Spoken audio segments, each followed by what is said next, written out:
Now to welcome the players. And first, a young man making his third appearance in the Betsson Hedges Masters. He's currently ranked number 4 in the world, and he was a quarter-finalist here last year. He's reached the final through beating Alan McManus 6-4, Anthony Hamilton 6-3, and Steve Davis 6-3. Welcome, please, Mark Williams.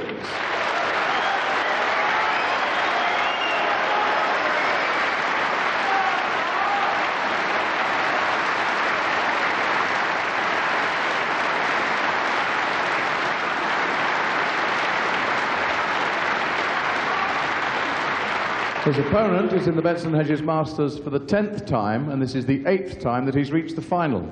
He's been the champion on 6 previous occasions, and he's reached today's final by beating Stephen Lee 6-1, Nigel Bond 6-3, and Ken Doherty 6-5. The number 1 ranked player in the world, Stephen Hendry.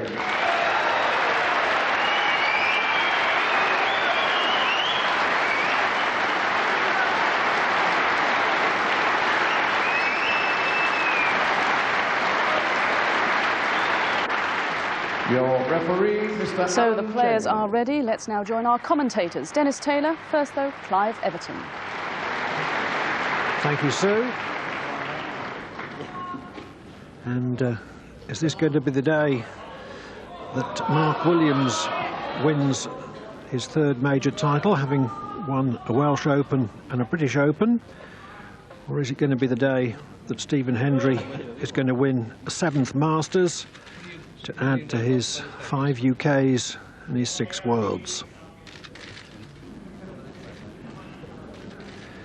There's the trophy, not the original trophy. Hendry won the original one 5 times in succession, at which point the sponsors decided to let him keep it.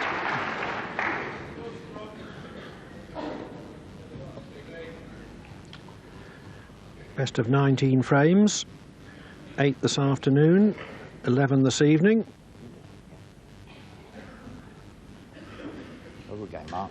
Play well. And there's that fantastic arena, the Wembley Conference Centre, and be interesting to see how Mark Williams copes this afternoon. Clive, he said he was very, very nervous in his semi-final, so he's up against the best in the game. Fascinating final awaits.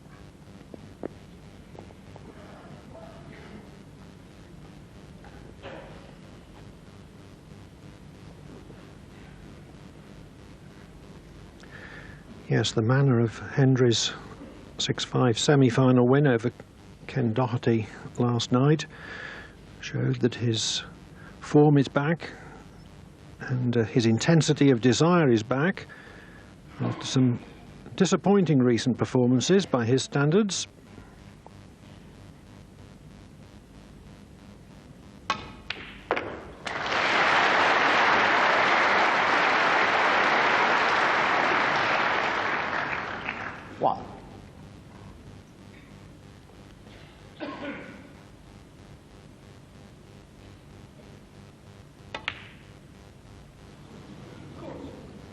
Mark Williams, 1. Good long red from Williams, but snatched at that brown. He confessed to feeling exceptionally nervous for his semi-final yesterday afternoon against Steve Davis, but somehow or other managed to play through the nerves.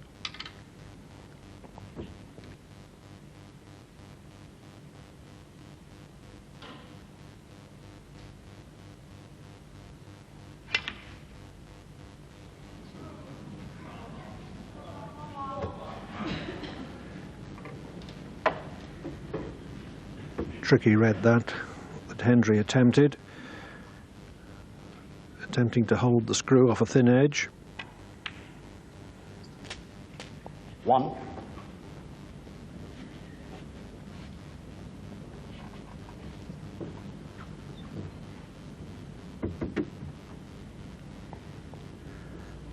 Williams at the table, and that's why his name is shown in white on the permanent score caption.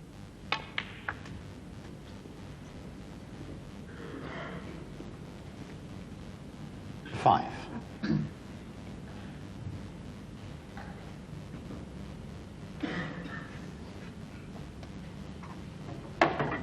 Looks as if the black's just available into the right corner pocket. I don't think it passes that red, so Mark will have to get the cue ball over to the left side of the table.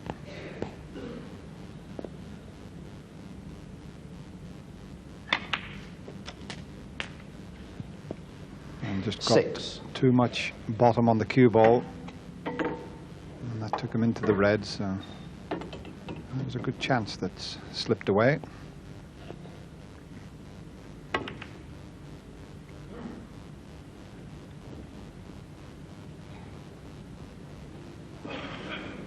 Foul.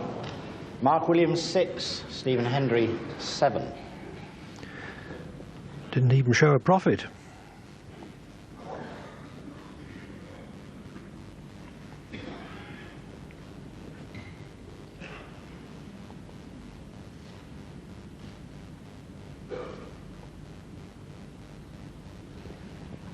It's a risky one to take on. It doesn't look as if it's in line, but he can make the plant.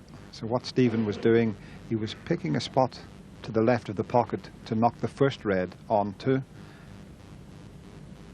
But he can make this.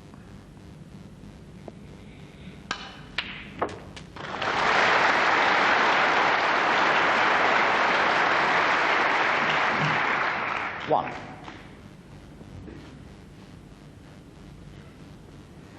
Perfectly judged.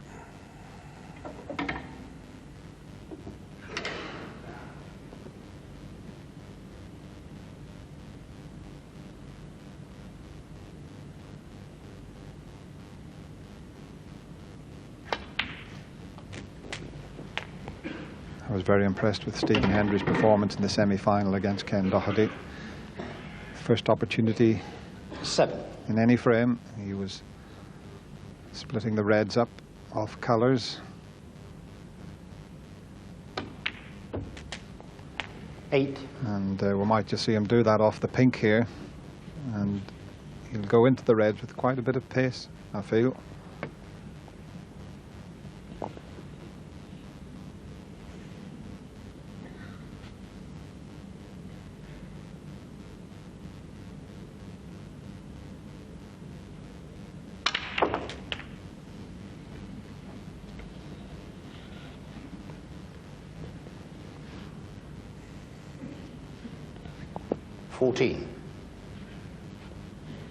Just caught the end red. Wanted to hit a little bit thicker. The reds would have opened nicer. As it is, it's a little bit awkward there. There's a delicate little shot into the left middle pocket.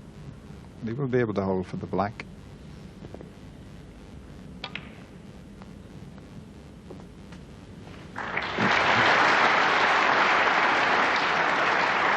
$22.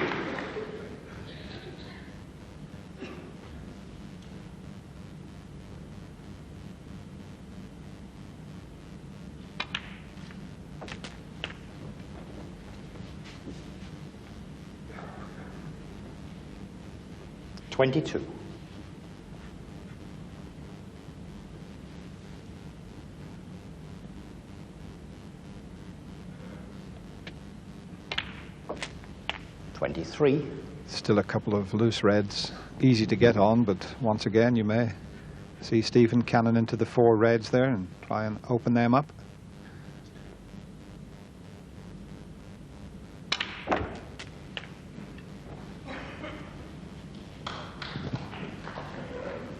$30.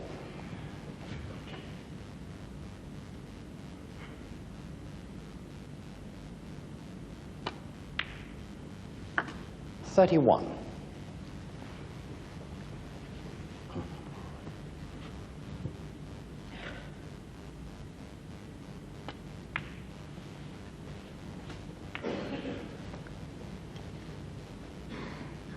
$36. The bookmakers make Williams 9-4 in this particular 2-horse race.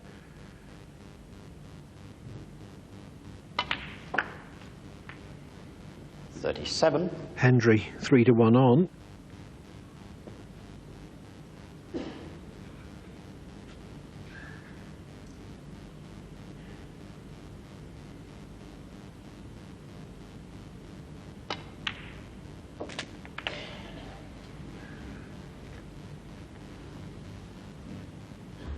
44.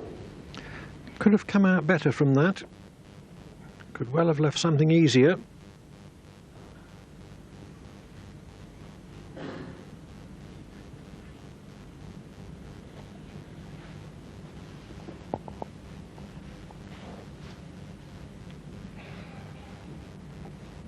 Looks as if he can pop the one into the left corner pocket, but it's quite a thin contact needed.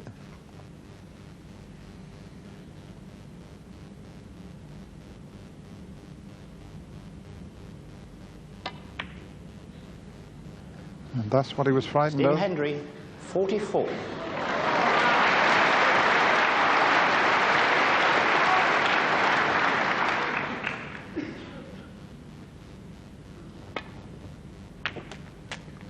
One.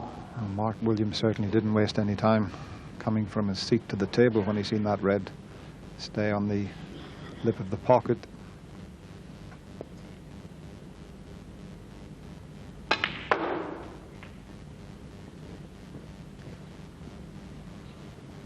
That's not a good shot, though. 6.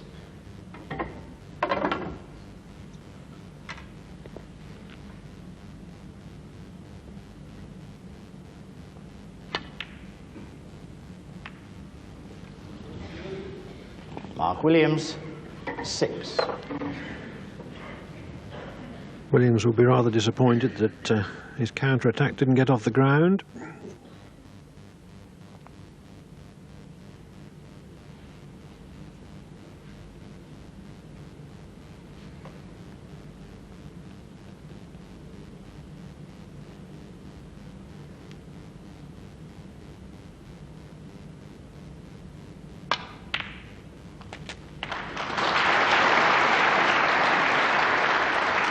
One.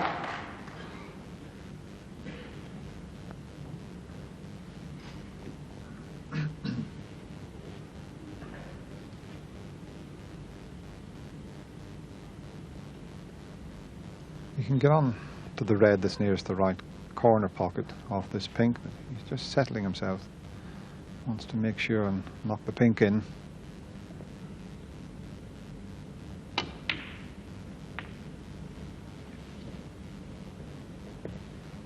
And he's just a little bit hard. 7.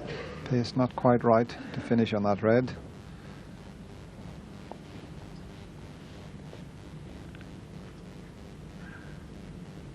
Yes, Hendry still needs another red and a high-value colour to clinch this opening frame.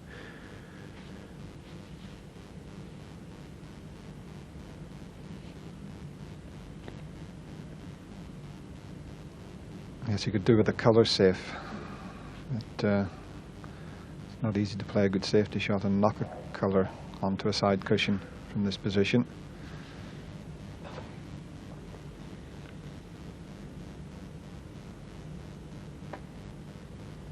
Stephen Hendry, 7.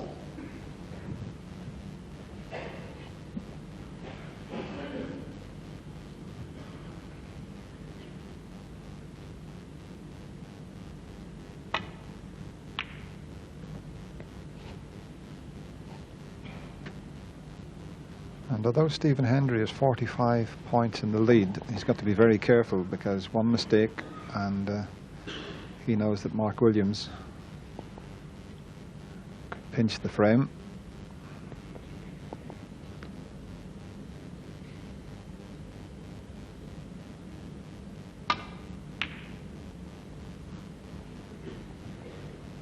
Left of centre striking, check the cue ball off both the first and second cushion, but it also took the speed out of the cue ball. So Williams wasn't under any pressure with his safety.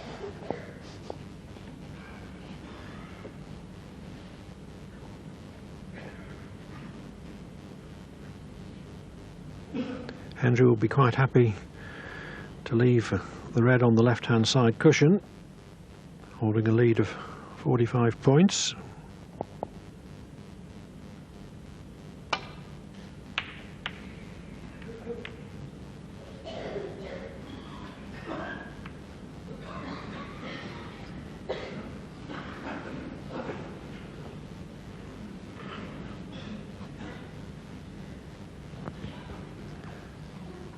best of 19 this final, so not that important, the first frame. But a player always likes, if possible, to get that opening frame.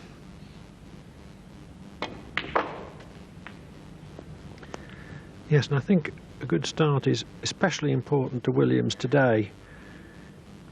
8. It would help him settle down.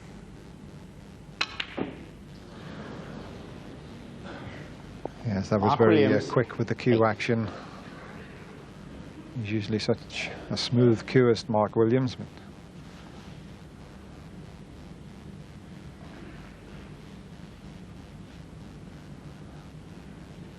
he was having to force that.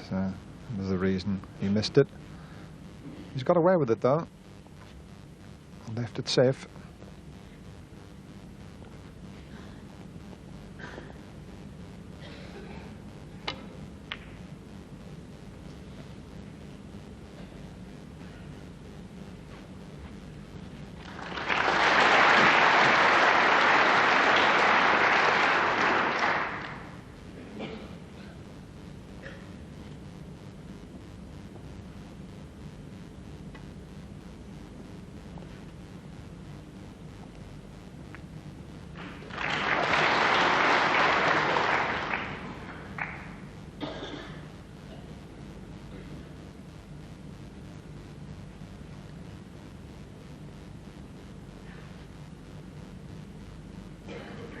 The idea there was to try to force Hendry to move this red from its safe position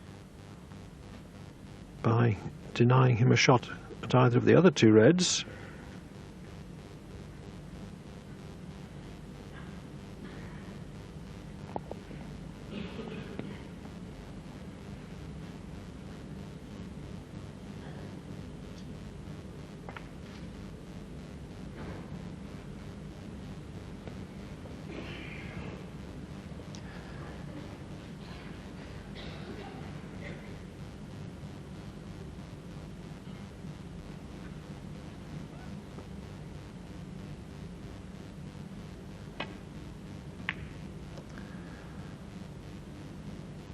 At the moment, Stephen Hendry requires one red, and he could do with pink or black.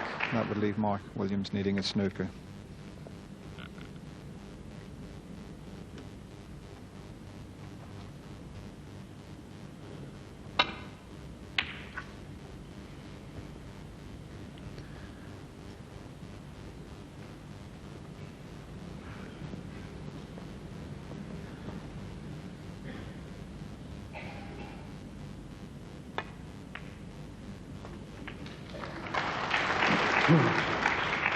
One.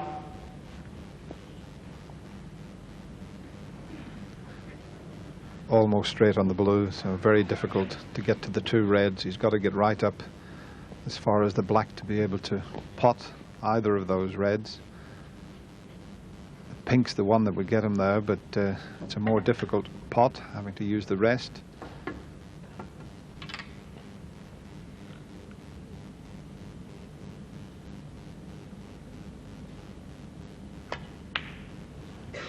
Just cued across that Mark with Williams. the rest. It's quite easy to do that.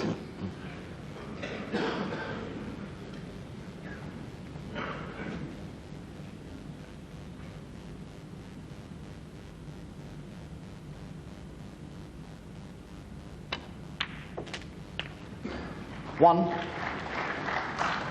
By making sure of that red, Hendry leaves Williams needing one snooker.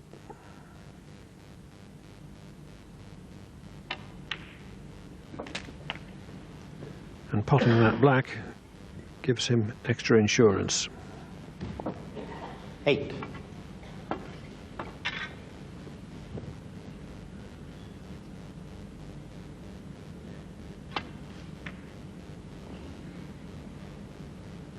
Stephen Hendry, 8.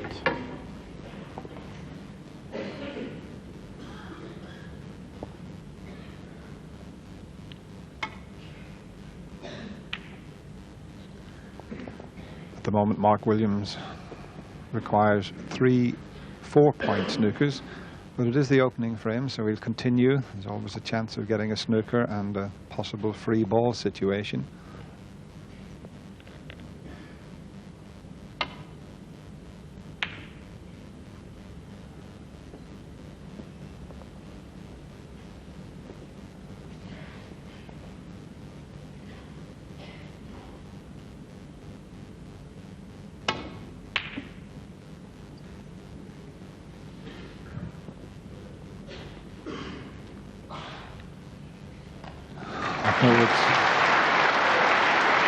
Almost full ball.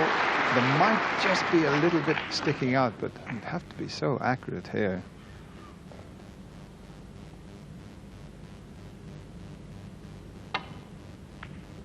And Foul. that is 5 points away. It won't be called a miss, but it could be a free ball. And now there's a whole new complex on this opening frame. Referee can't call a miss because the opponent requires snookers. Williams can't hit both edges of the remaining red, so the free ball gives him the opportunity to nominate any colour as an extra red.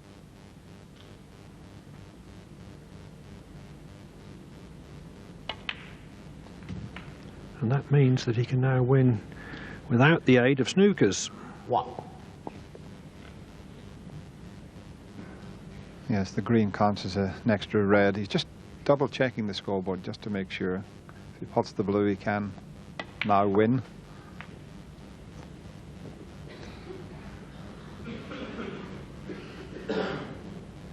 Six.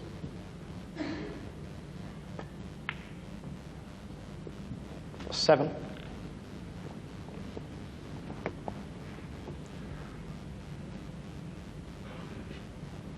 Well, I'm surprised.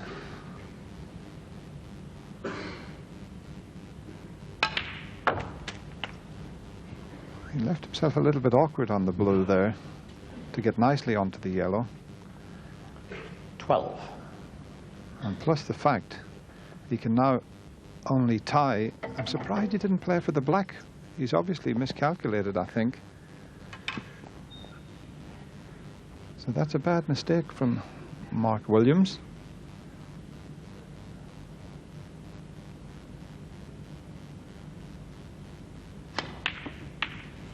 And I think he's realised what he's done. Mark Williams, 12. He's fluked the snooker, has he? Yes, that's a consolation, but I think when you're nervous, you don't always think clearly. And I think that that was the problem with Williams that time.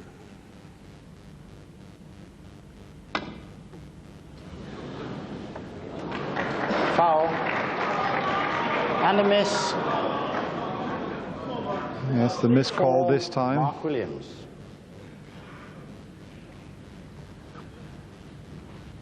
We've had everything in this opening frame. It all looked plain sailing for Stephen Hendry. But what an opening frame. And yes, quite rightly having it put back, because that's a difficult yellow if Mark was to take it on. He was just swerving around the blue, Stephen Hendry, to come back off the cushion. But how's he going to get the yellow safe?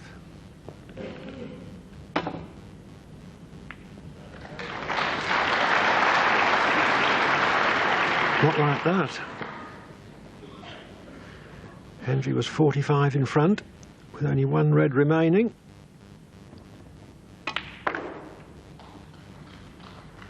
Two.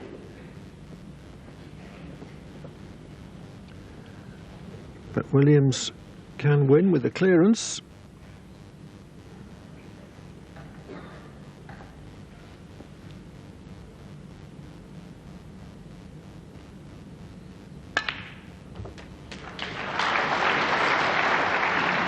Five. Bit unlucky there. He got well into the cue ball with screw and right-hand side. Pity about the kiss on the blue.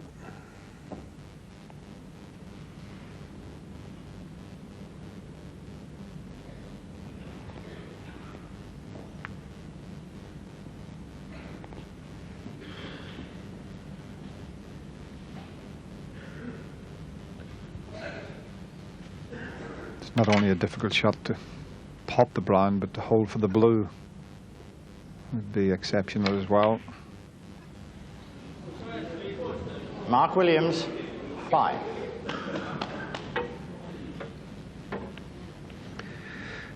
So, after all that, this is frame ball for Hendry.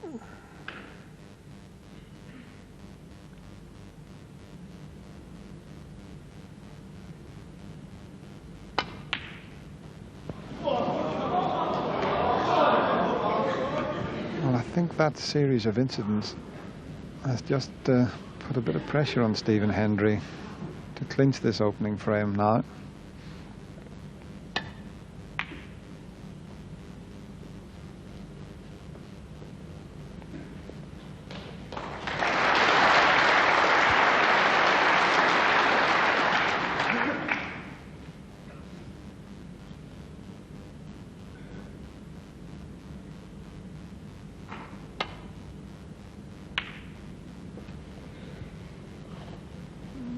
What you tend to do in this situation, you're playing the shot and you can't put it out of your mind. You're thinking, what am I doing here? I should have had this game over long ago.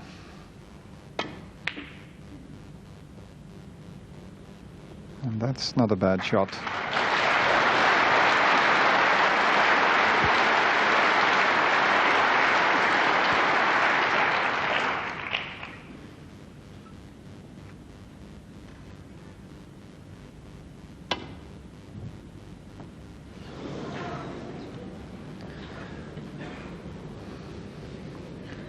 Foul, 6.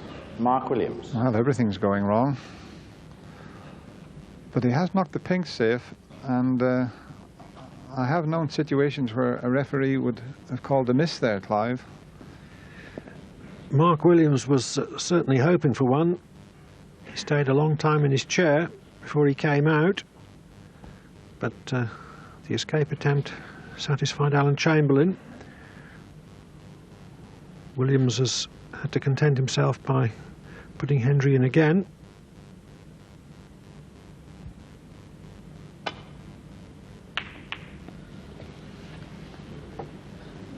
Yeah, the other part to that shot that Stephen Hendry missed, he knocked the pink into a safer position, so that's a big advantage to him.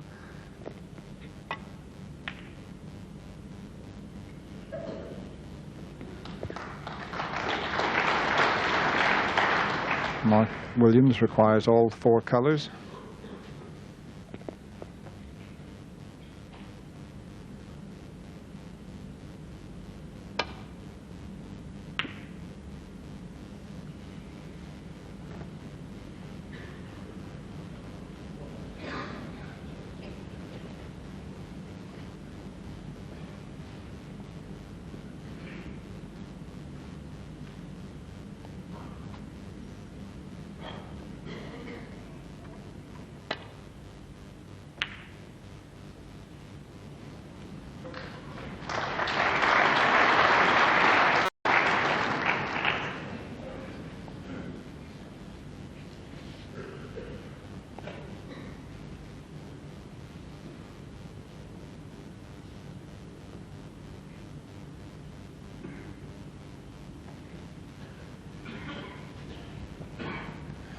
This frame's been going just over 27 minutes, and it'll probably be the longest frame of the match because these two players are very fluent and quick around the table. But it's just what's happened towards the end of this frame that's made it so interesting.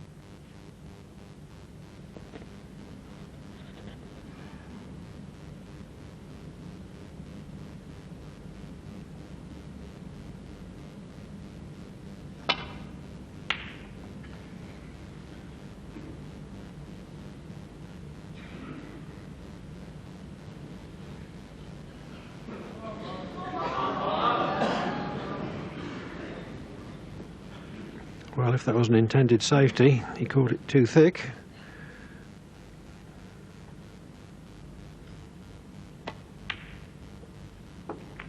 Four.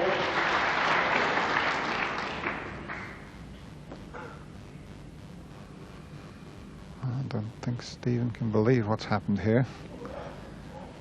It's still a long way and a lot of work for Mark Williams to do to pinch this frame. The pink is the right side of the table for him. He is a left-hander, so if he can somehow pot the blue, he could pot it into the left corner pocket and come round off 2 cushions and get over behind the pink.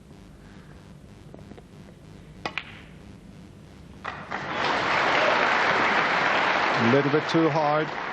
9. It's a great effort, though.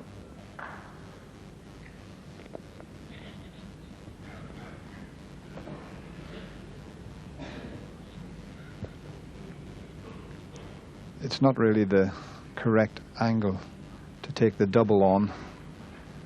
So a good safety shot.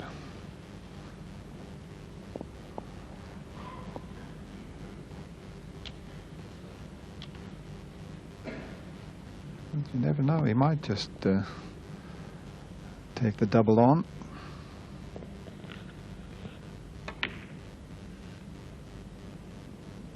Mark Williams, 9.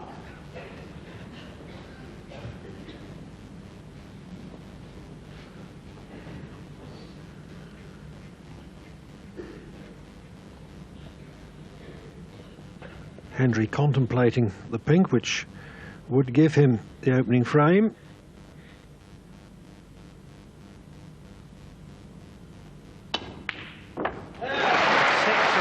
What a frame that was. It looked as if Hendry had got it won comfortably when he was 45 in front with only 35 on the table. But after snookers, free balls, he eventually needed that great long pink to secure his 1-0 lead. How relieved he must be.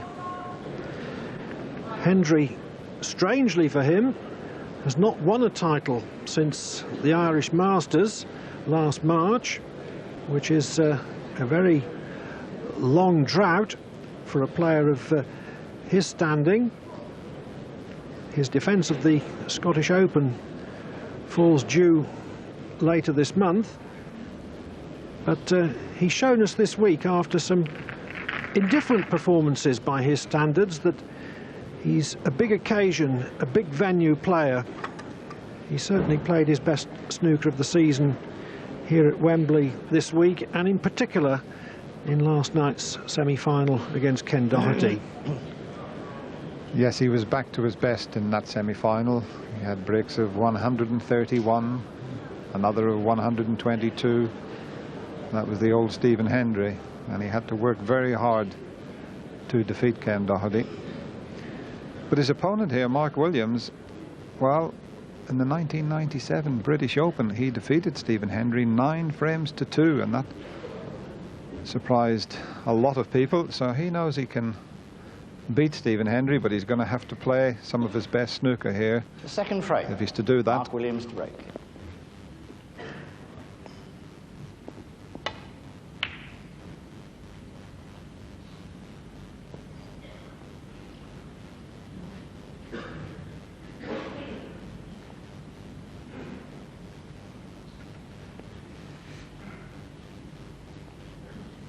Good length cue ball, so it doesn't matter that he's brought the end red down past the blue.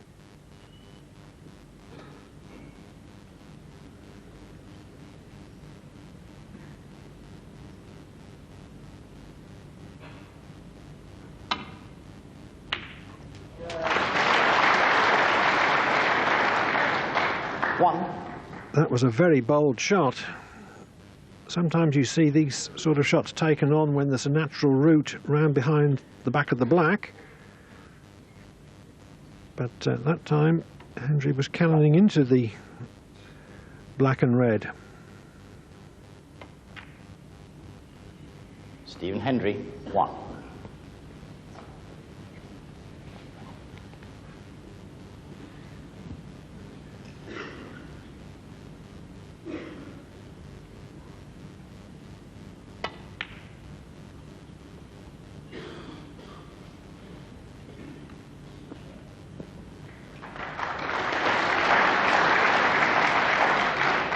Previous shot that Stephen Hendry played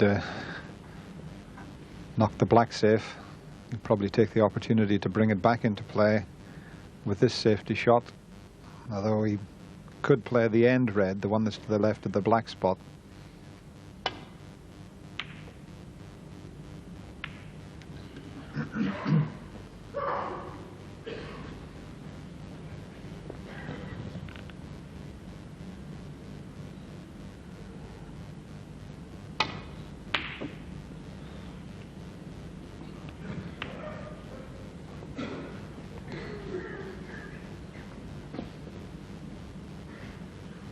The long red fails, but no harm done.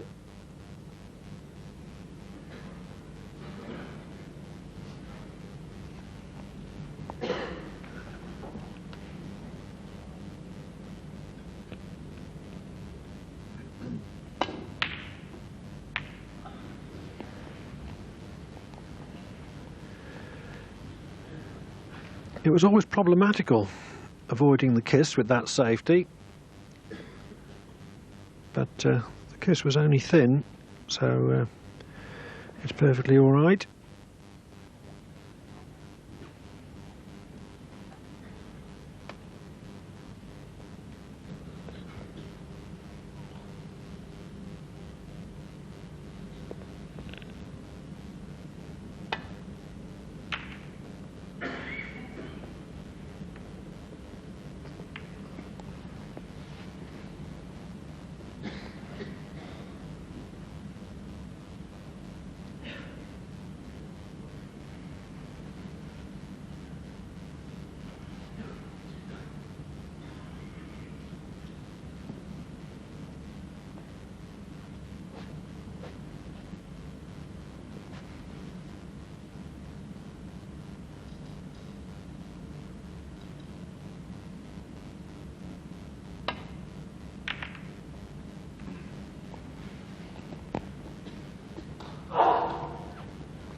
Well, that was an excellent reply there from Mark Williams.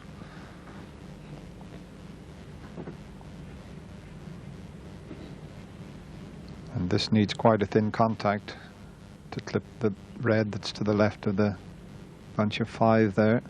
Got to watch the in off to the corner pocket. Played it well.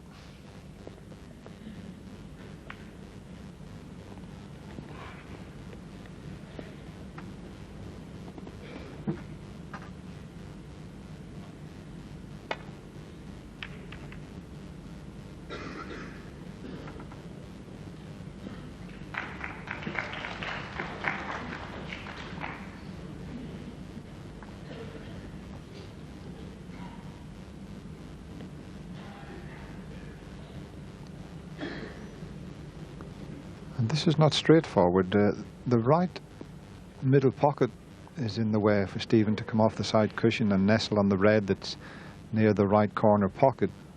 That would be a natural angle onto that red, but if he takes that on, he'd have to play it with a lot of side.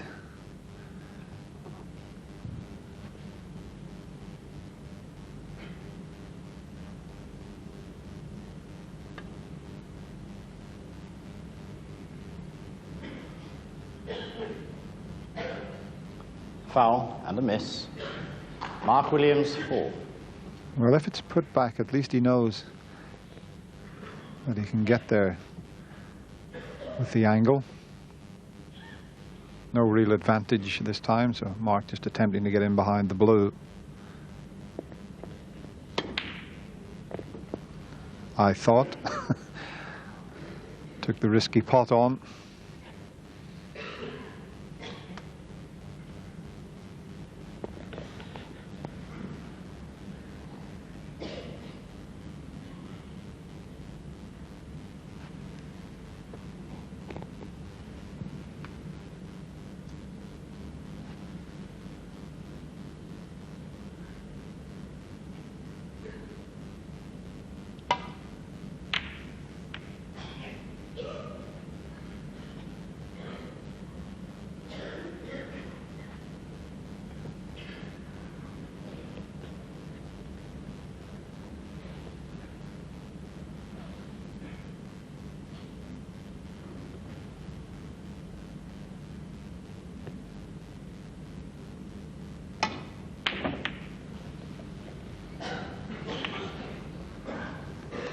He's got away with it this time. Mark Williams is one of the best long potters in the game, but they're not going in just at present. Could quite easily have left quite a few for Stephen Hendry here.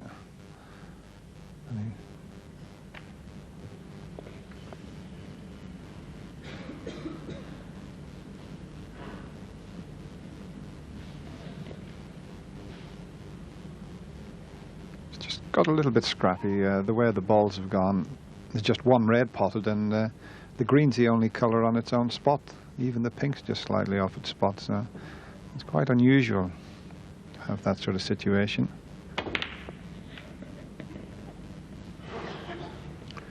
Williams chose a safety, which was opening the black up.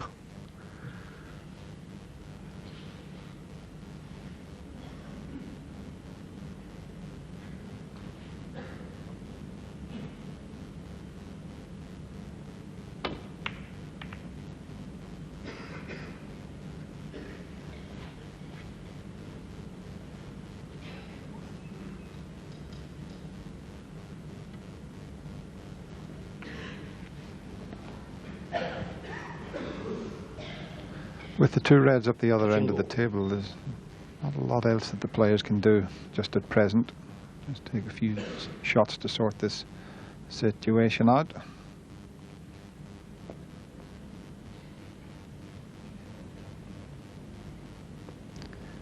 And just a matter of Stephen Hendry shooting away from that red with it being touching.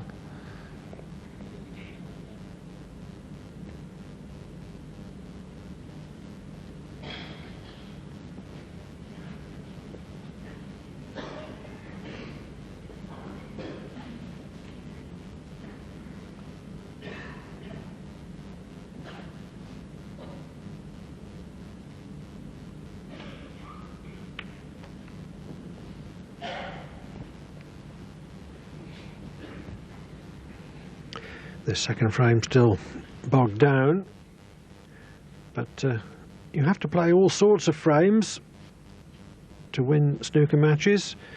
Hendry had to play one of 41 minutes to win the penultimate frame against Ken Doherty in last night's semi-final, and then he settled the decider with 68 at his first visit in the last frame.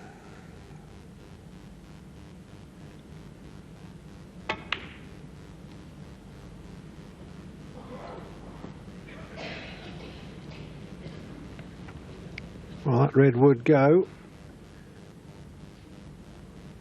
and there appears to be one which goes to right middle for Hendry.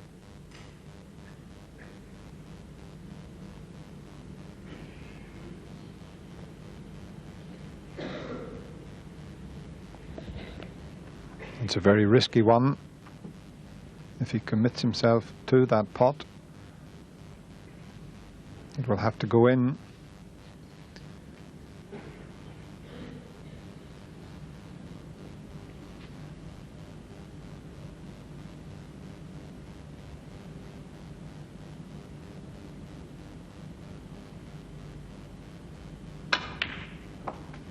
He is so good into the centre pockets.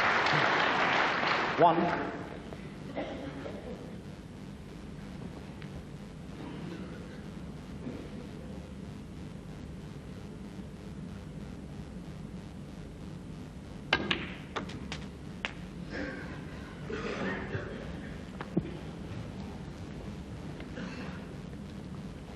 Eight.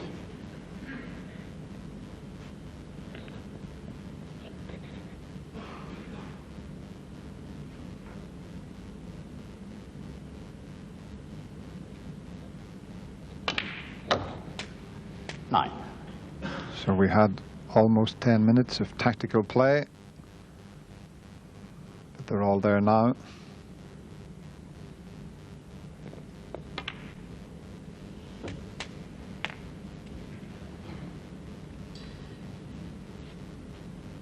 $16.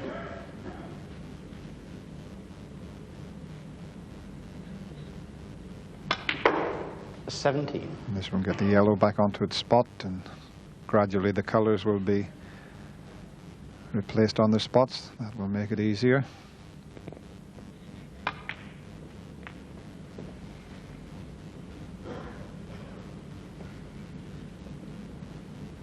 $19.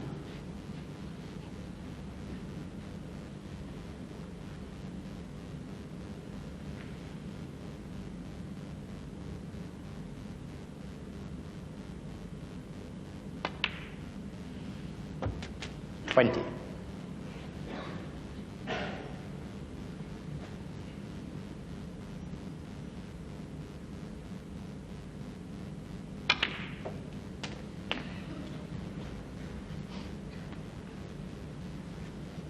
$27.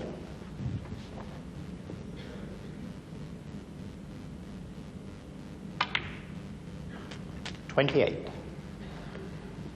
Purposely playing for the brown so as he can get it back onto its own spot.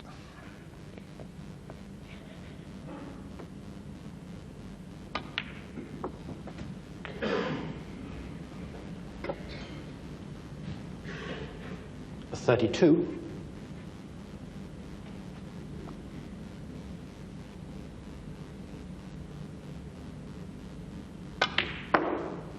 $33. But he's left that a little short. He wanted to be another 6 inches, have a nice straight pink into the left centre pocket, and he under hit it, so he's having to take the blue.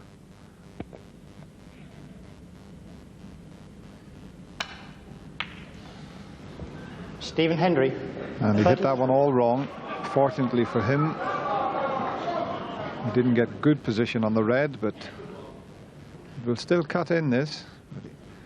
But he cues so well, Stephen Hendry, but just came across it slightly that time.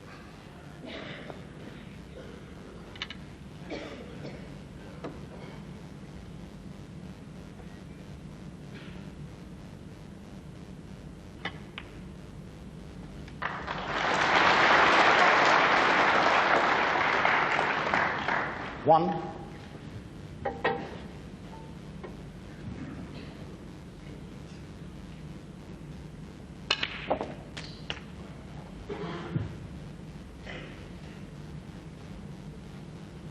$8.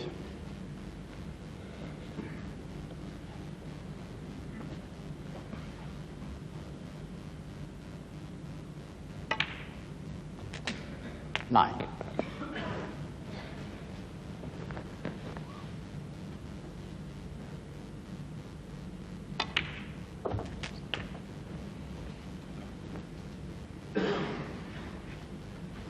$16.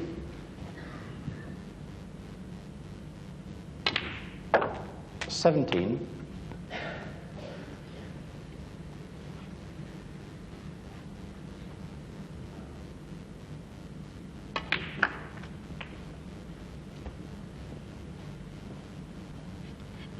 $22. $23.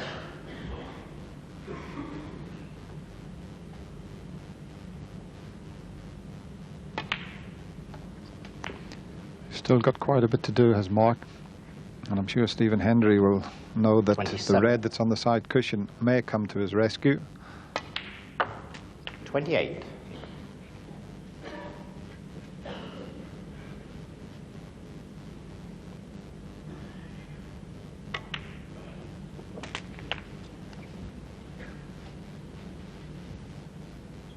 $35. 36. He's got a little bit of angle on the blue.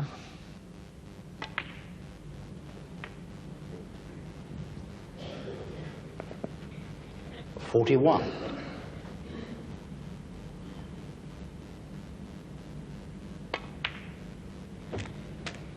42. This is the one. He's got the perfect angle. He could dislodge that red after potting the black.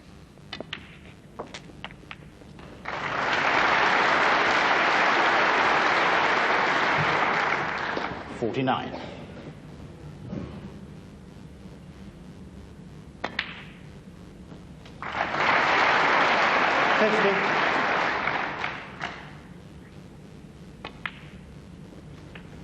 this effort has shown what a classy 55. and fluent player Williams can be.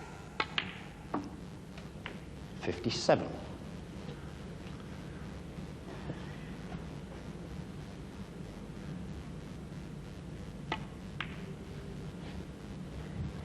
60.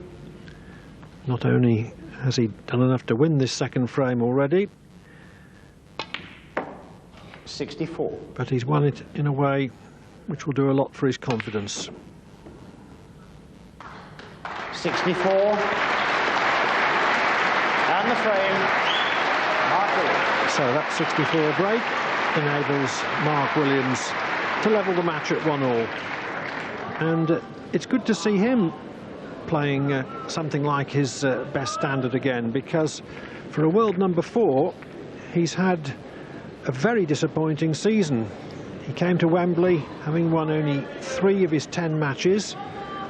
He's had a troubling, niggling chest infection, and also he's been worried about the illness and recent death of a favourite uncle, Vince Morris, who spent a lot of time with him at junior and amateur tournaments.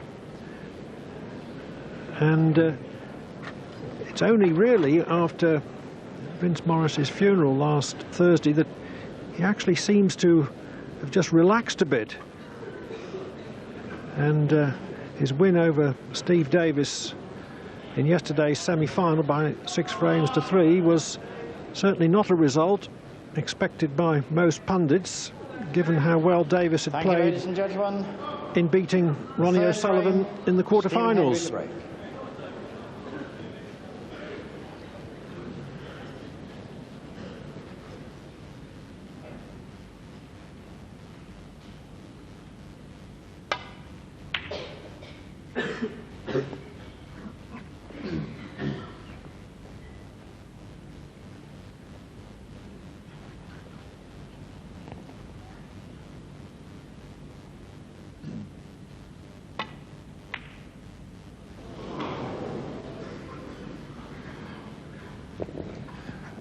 I think Mark knew he had missed that. As soon as he made contact with the cue ball, he stood up and knew he hadn't quite made contact the way he intended.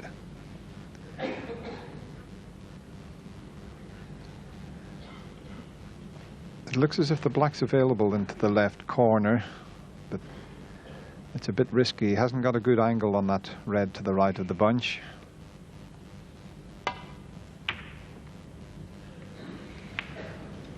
That's a poor safety shot from Stephen. He's finished rather awkward, certainly for Mark Williams, with that cue ball tight on the cushion.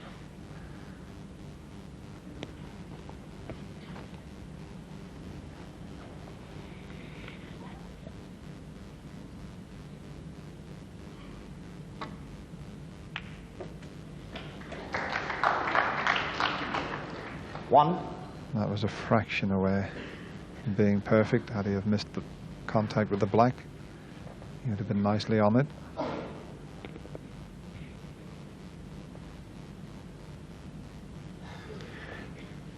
Not easy to snick away to baulk here.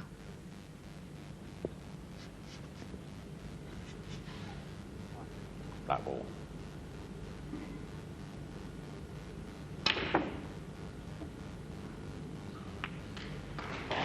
Mark Williams, 1.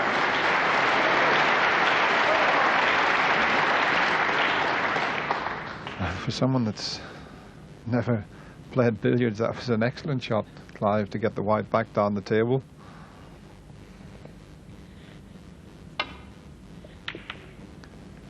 That was what you call in the game of billiards a run followed through, I think it used to be called. Well, it used to be the case that all players played a little billiards in their early days before concentrating on snooker, perhaps. But that's no longer true. But I have to say that today's young players play so much snooker that they soon learn all about the angles, which was supposed to be the chief value of playing some billiards.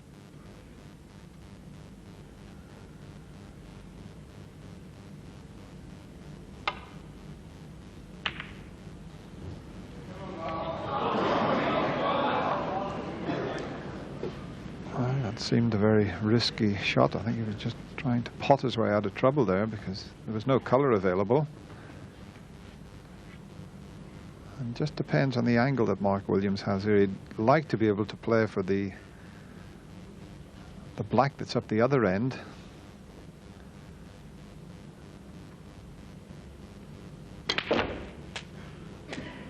That's a great shot.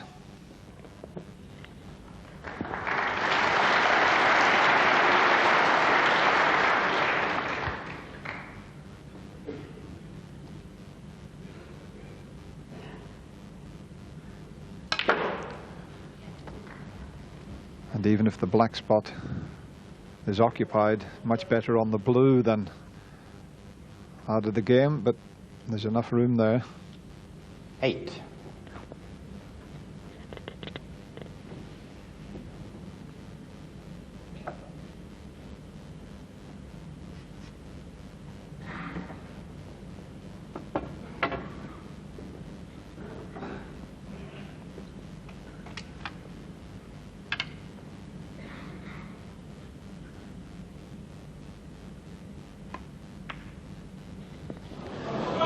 And that just shows you what these pockets are like. Mark Williams. If you touch one of the 8.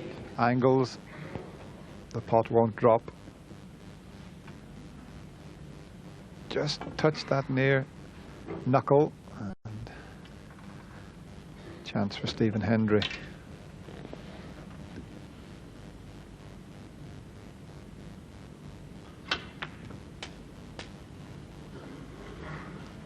One.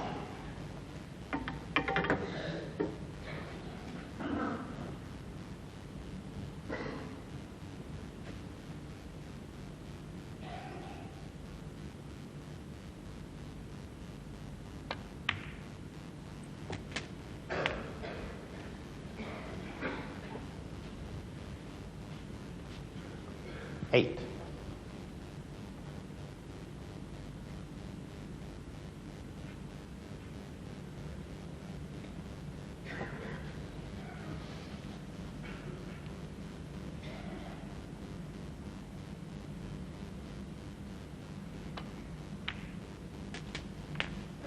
Nine.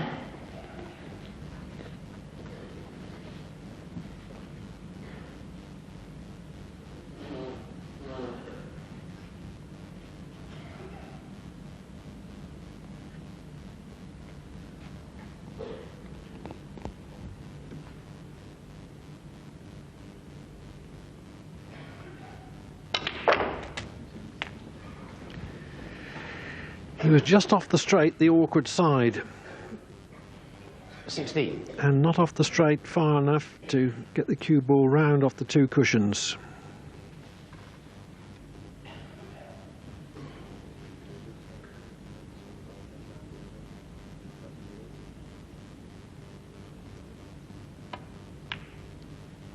Stephen Hendry, 16.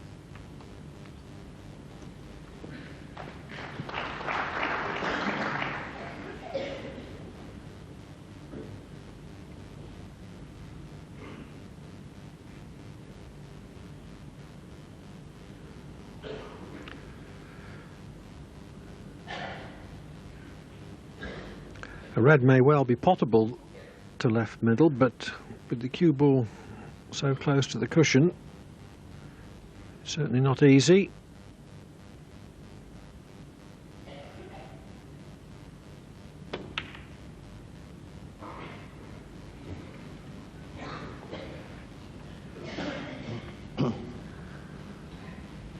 I'm just wondering if there's a half chance for Mark Williams if the red that's just slightly to the right of the cue ball will pot up past the blue. He'll take that on because he would finish nicely on the black.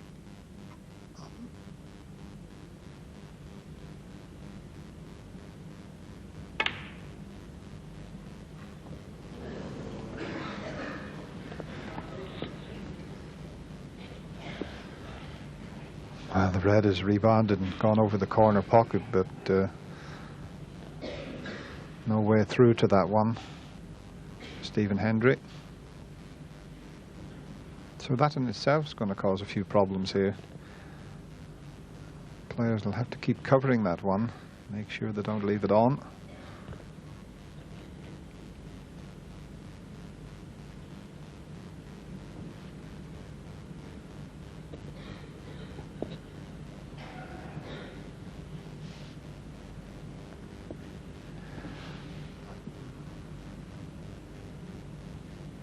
Not quite sure if he could take a possible double on the two reds there. They're just to the left of the black spot. The one nearest to pink, he may be able to double that into the right centre pocket. He'd be on the black, but he's got to make sure and cover the red that's over the other corner pocket. So it's all a bit complicated here.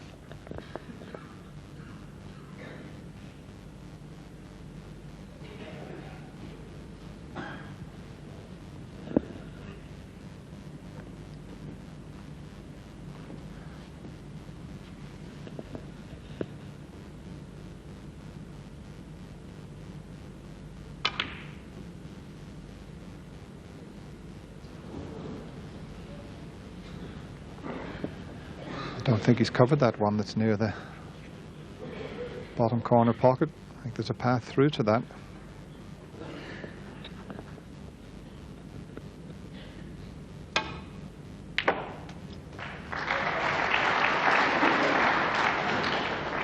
One.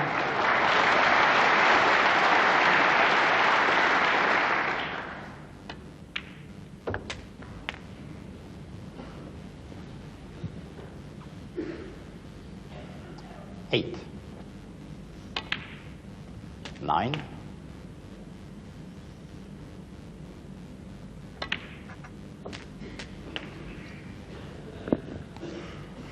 That was a little bit careless from Mark 16. there. Looked pretty straightforward to drop on a red, and he's finished very awkward. This is quite a tough shot that he'll take on. The one he's closest to, he can pot it into the left corner, screw back for the black. Mark Williams, 16.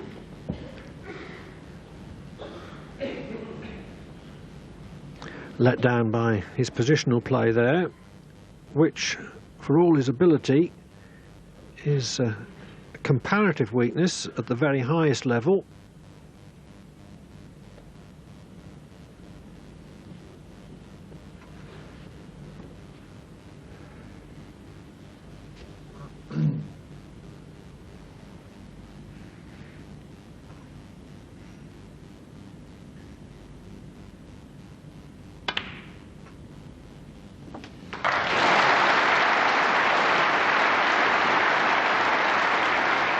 One.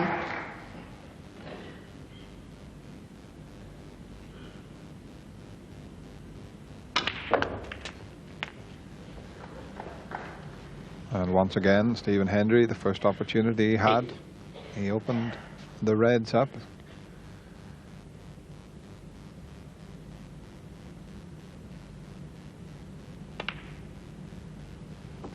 Nine.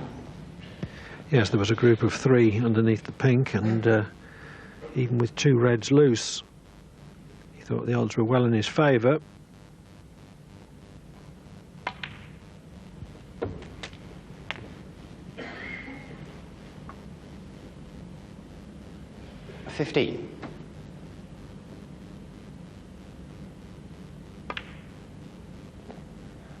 Well, Stephen Hendry, 15.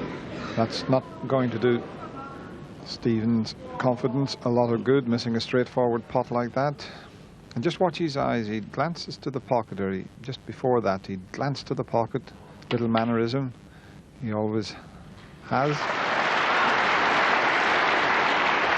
1. But he can't keep doing that against Mark Williams, because he'll feed on that and he'll grow in confidence. 7. 8.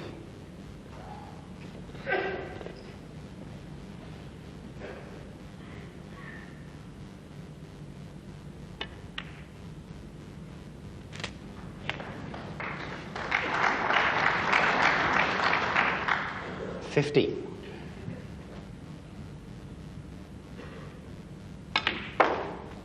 16.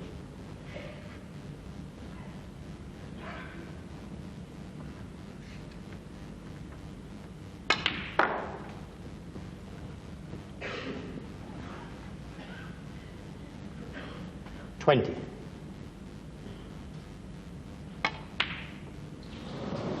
Mark Williams, 20. Well, that was an unforced error. There was no reason why he shouldn't have potted this.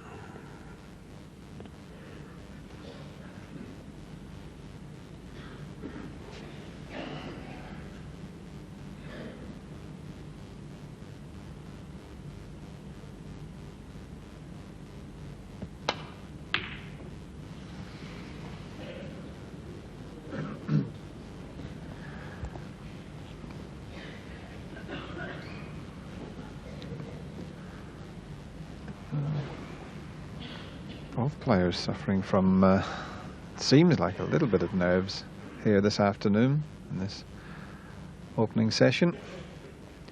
Probably a little bit of pressure on Stephen, the fact that he hasn't won a title for 11 months.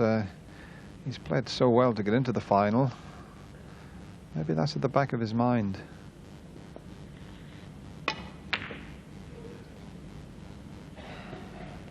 I think he was also furious with himself for missing that very easy red at his previous visit to the table.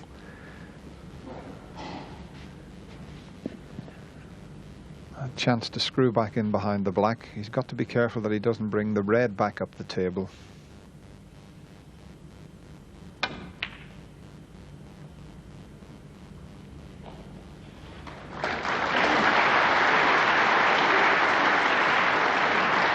He played that one to perfection.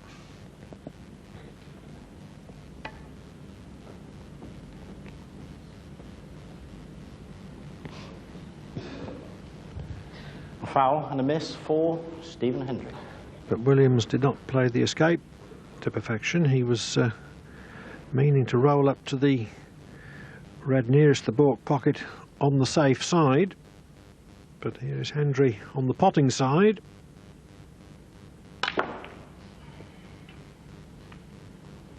One.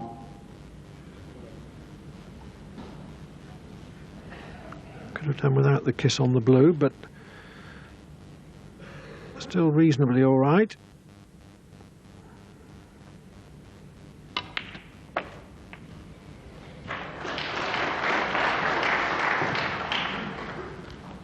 Three.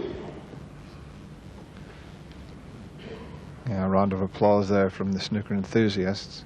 Stephen taking the opportunity to disturb the difficult red.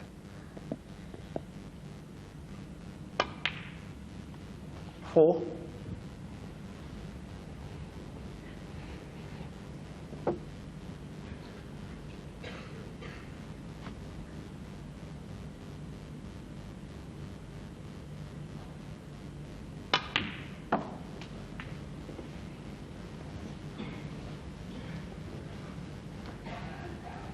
Eight.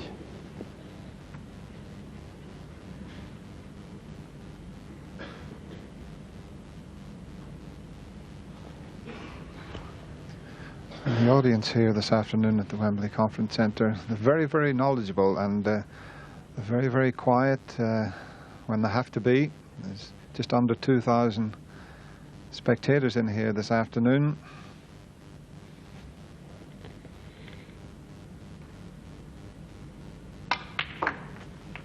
Nine.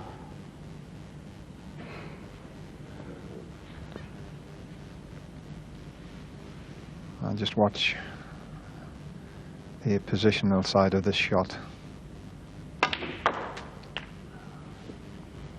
Red was very awkwardly placed.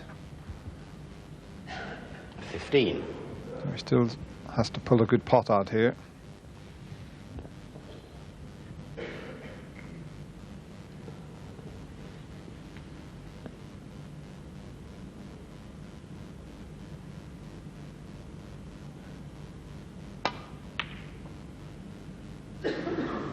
Stephen Hendry, 15.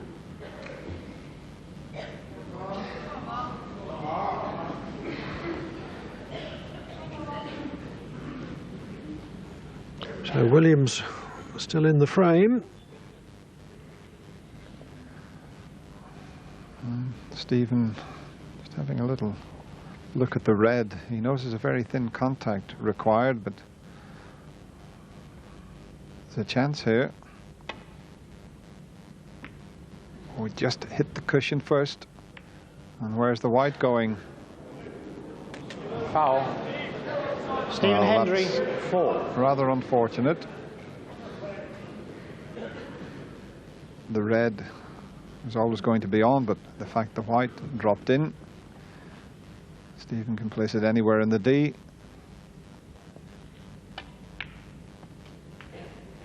One.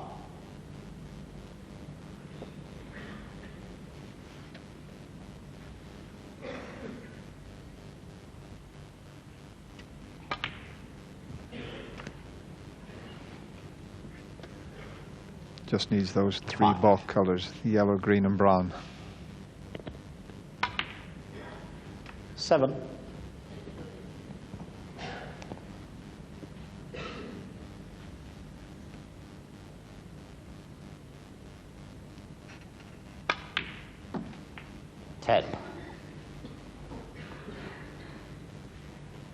So it looks as if Williams is in off from the last red.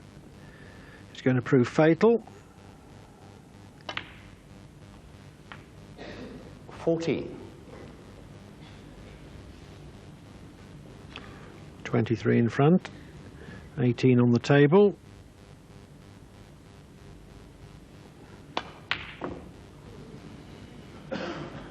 Stephen Hendry, 14. Mind, in the semi-final yesterday, Clive, when Mark Williams was playing Steve Davis, in fact I left the venue thinking that Steve Davis was going to be 3-1 in front. Mark Williams needed a snooker on the pink and proceeded to get it and won the frame and went on to win the match.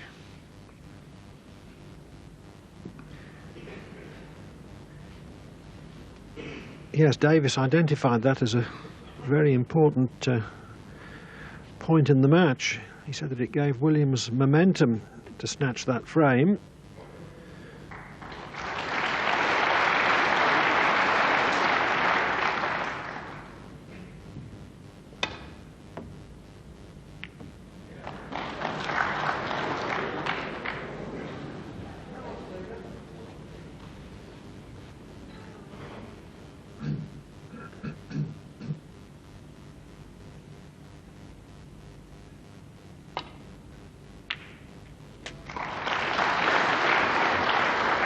The blue makes absolutely sure for Hendry, though.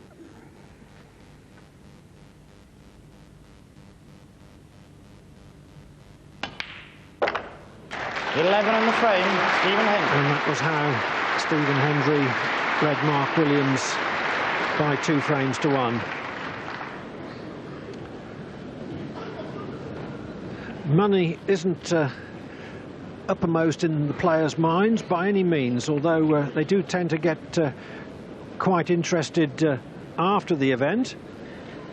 £145,000 for the winner, 75,000 for the runner-up, and I remember the very first event in 1975 when the first prize was £2,000, the break prize was £1 a point, and there was a bonus of £20, 20 sovs for every century. We've moved on a bit since then.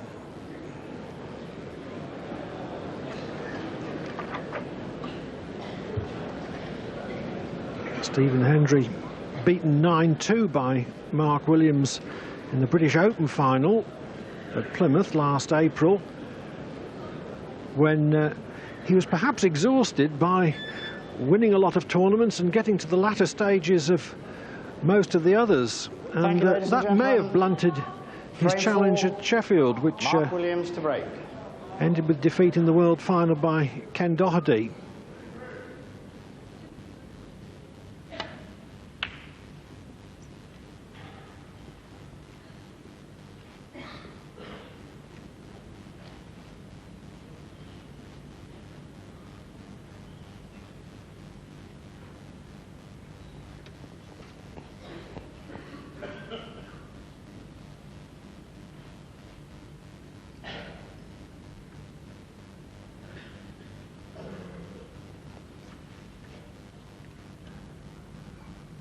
Of course, Stephen Hendry did get revenge on Mark Williams in that World Championship last year. He defeated Mark 13 frames to 8.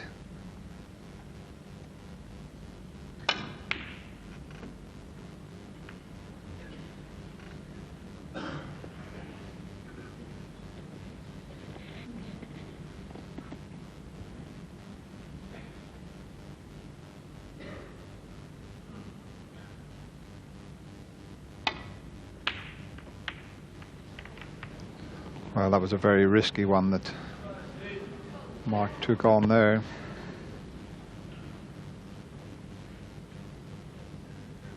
There's no way he was going to get away with that if he missed the pot.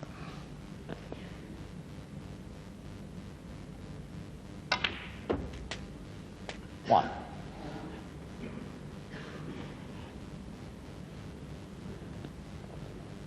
Mark's only consolation was the fact he knocked the black into a safe position.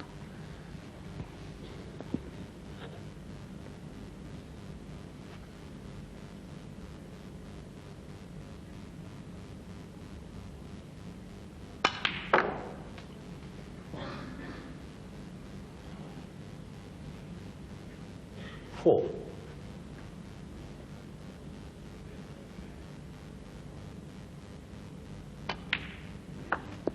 Five. So he's going to compile a reasonable break here. It's all going to be off the pink and blue.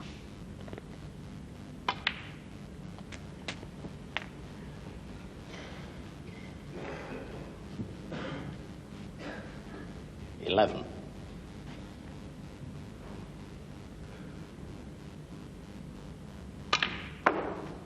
12.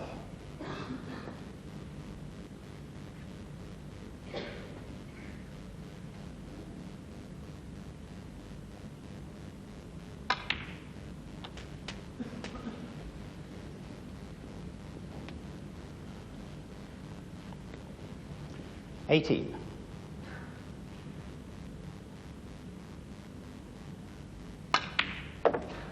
19.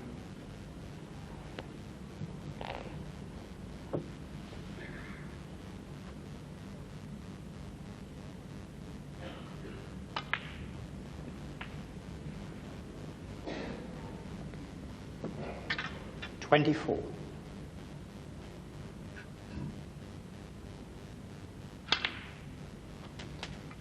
25.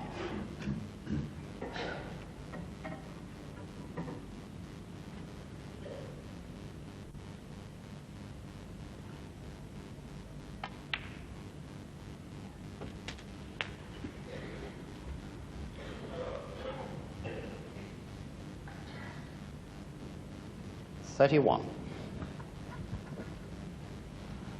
Just a little bit further than he intended with the cue ball.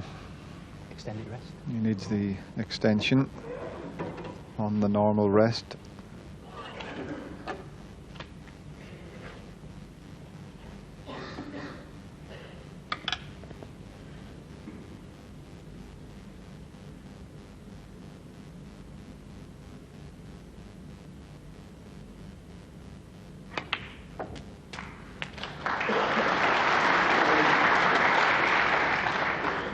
$32.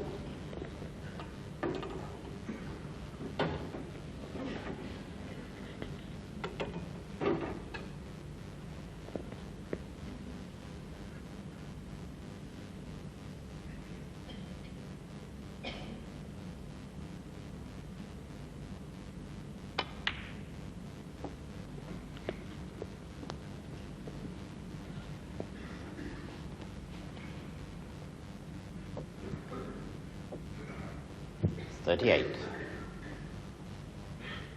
Well, Stephen has picked off all the loose reds.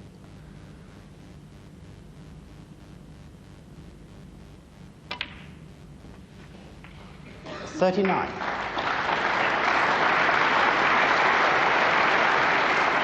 That could be absolutely perfect. He's left a slight angle and he can get into the reds off this.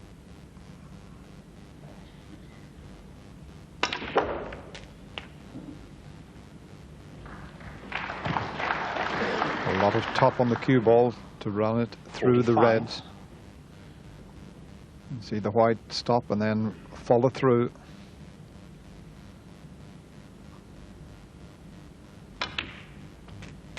$46.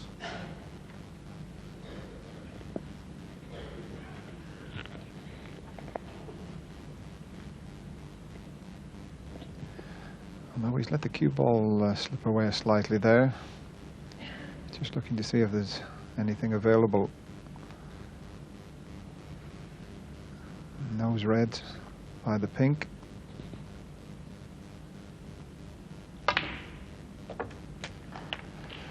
And it looks as if the one will go through the gap. 51. So that's a bonus.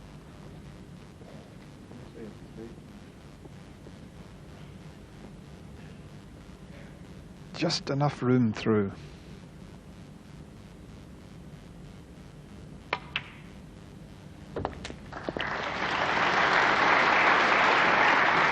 $52.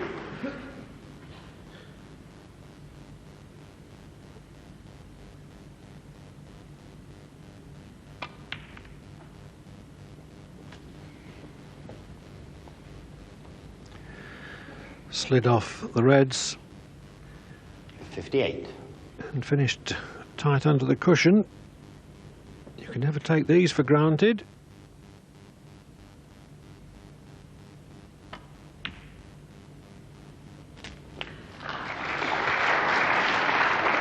$59.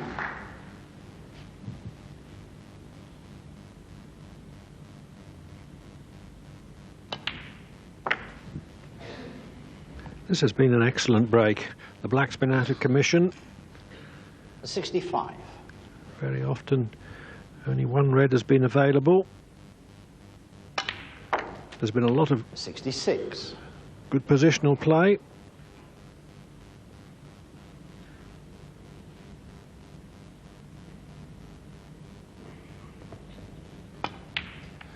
Yes, all off that risky first shot from Mark Williams.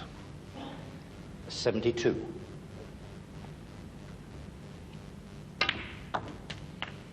$73. He'll now know that he can't make any mistakes against the world number one.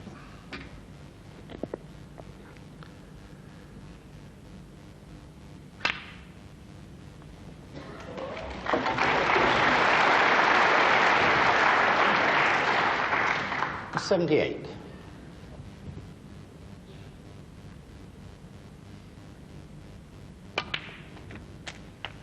$79.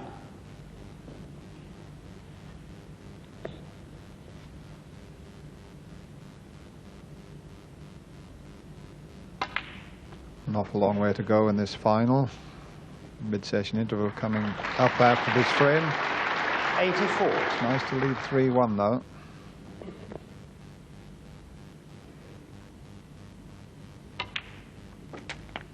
$85.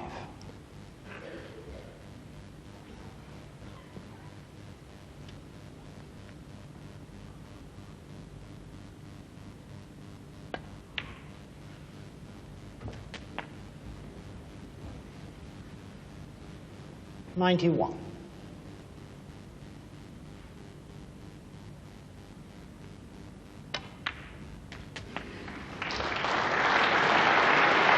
$92. Well, this needs an excellent shot to get to the yellow. Screw back with reverse side, miss the middle pocket, across the table behind the yellow. Too good.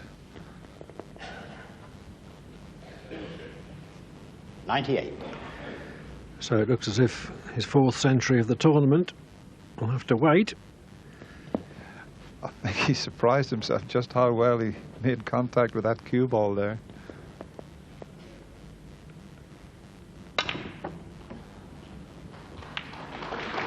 Stephen Hendry, 98, on the frame. And with that 98 break, Stephen Hendry leads Mark Williams by 3 frames to 1 at the mid-session interval.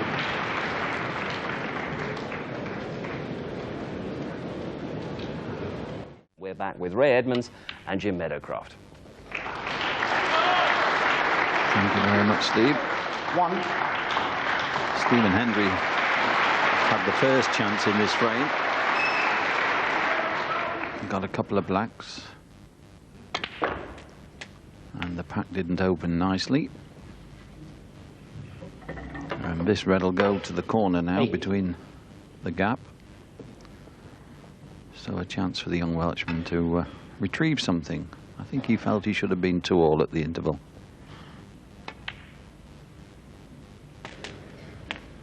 Nine.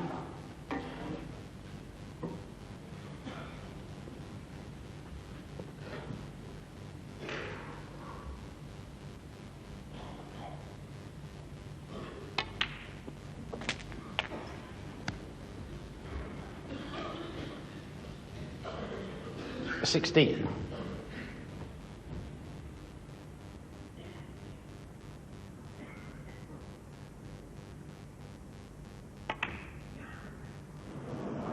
Mark Williams, 16. He finds it difficult to believe, but it's a plant, and I think that trying to secure position on the black, he hasn't hit it dead centre, and he's left his opponent a chance here. He's going to open all the reds up, Stephen, but this could really work out nicely if he drops on a colour.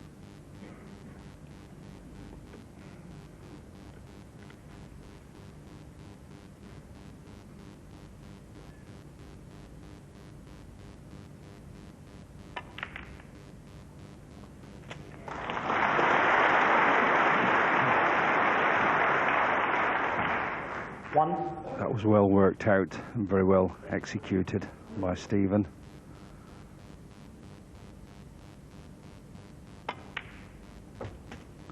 And now all the reds are virtually in potable positions, so this is a great chance to extend his lead. 8.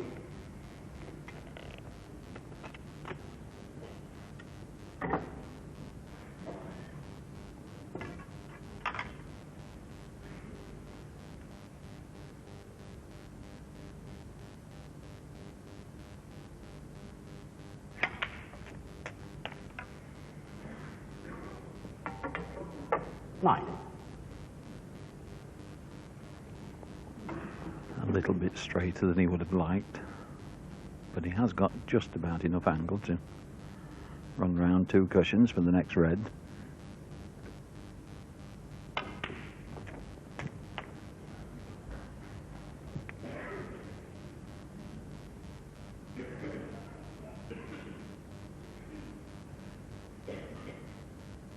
$16.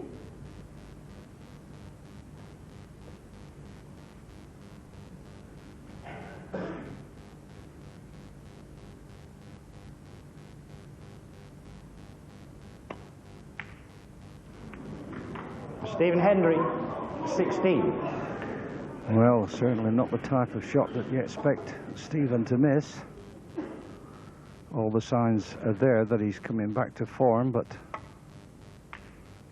that's surely a lack of concentration. 1.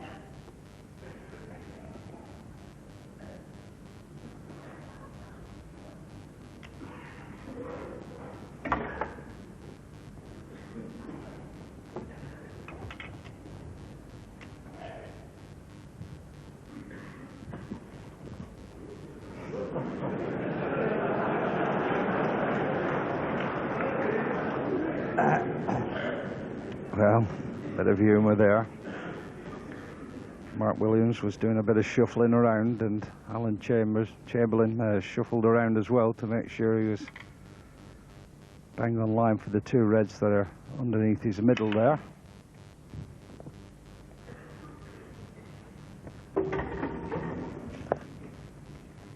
Five.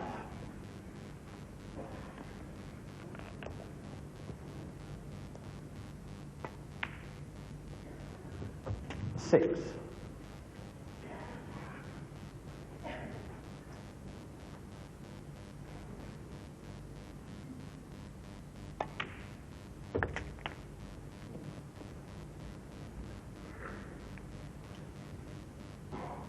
13. 14.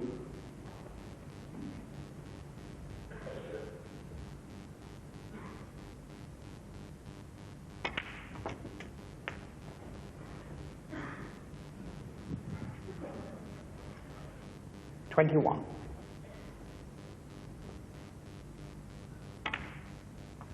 22.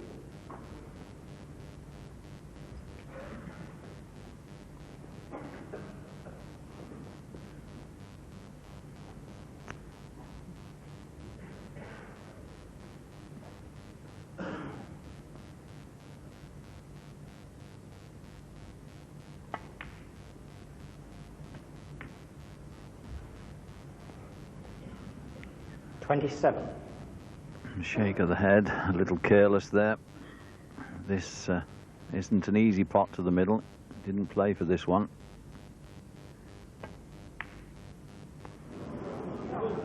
Mark Williams, 27.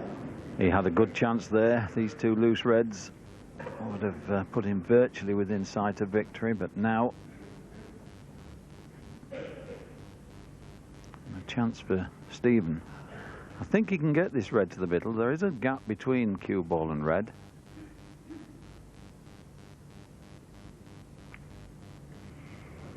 But he was scared of playing the push shot. A tentative shot.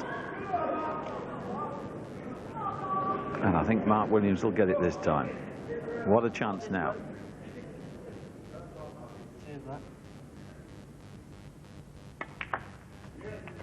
One.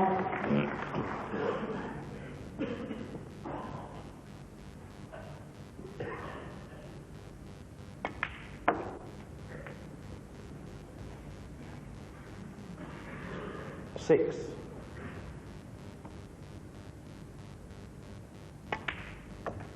7. He's going to want one of the two awkward reds.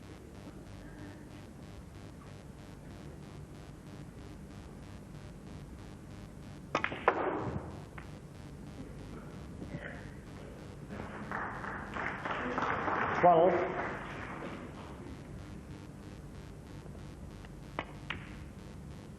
13. Doesn't want to be too straight, and it is rather.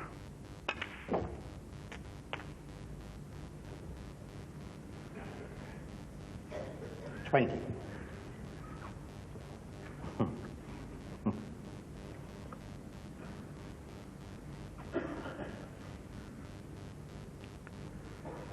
Maybe worth risking the double. Mark Williams, 20.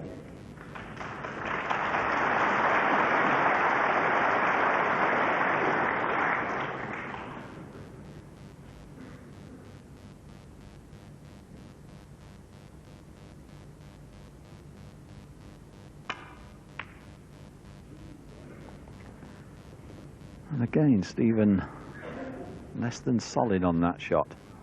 Sadly underhit, and it's most unlike Stephen Hendry, so positive in everything he does normally on a snooker table.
Clever shot from Stephen Hendry, intentionally trying to bring black into play.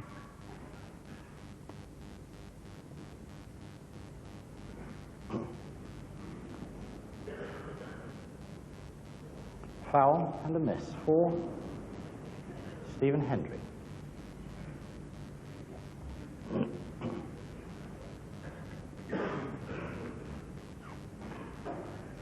The direction was perfect, but the weight a little short.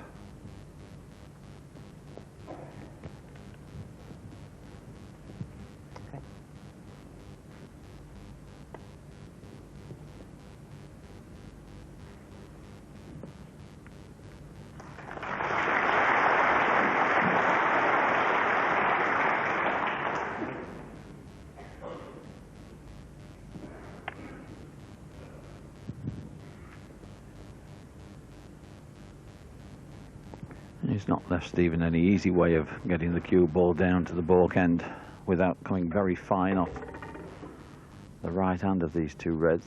He would like to have brought them into play. He needs them.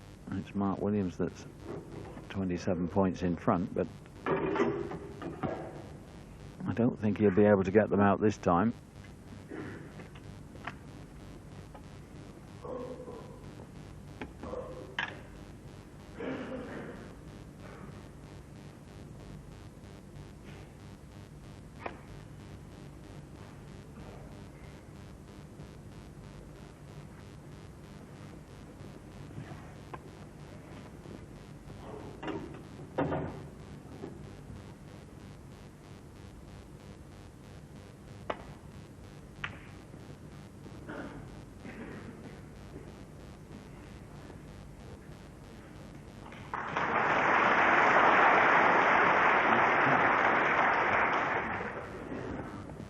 Well, quality safety shot from Mark Williams. Stephen just able to snick the outside edge of that red.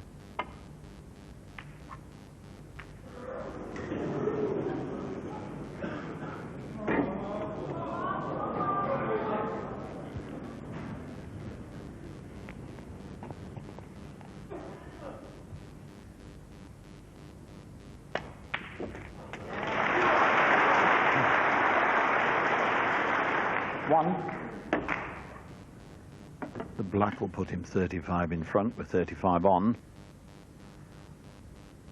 Must make sure of the black here and then just leave a good snooker here. 8.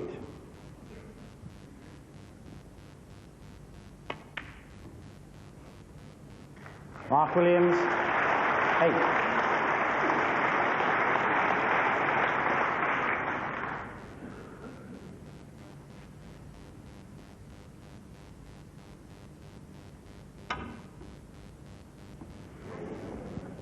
Foul.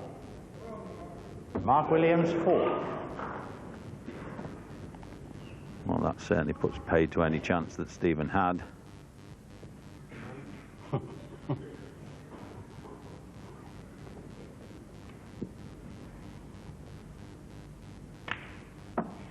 One.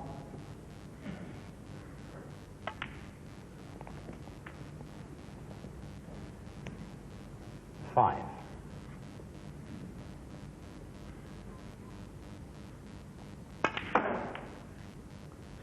7.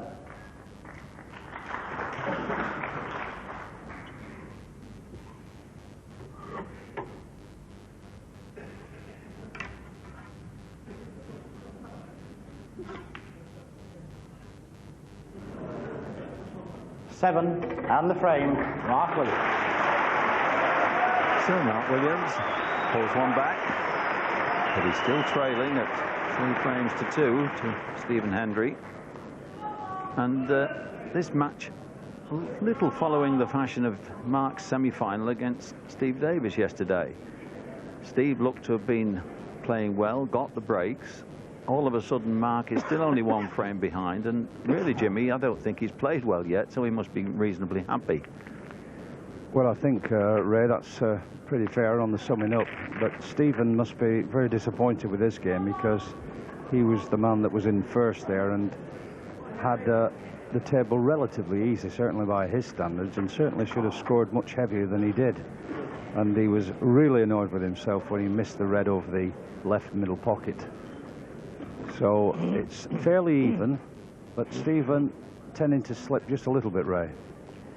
Yes, I think he's perhaps cueing the better of the two, but as I say, Mark Williams, we know he's quite an explosive scorer. Sixth frame, Mark Williams to break. He's quite capable of suddenly getting into action with some big breaks.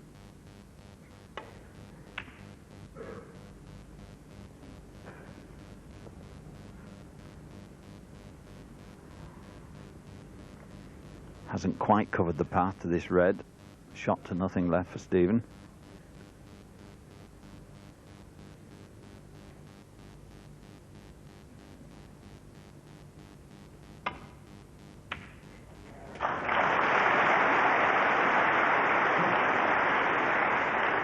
One.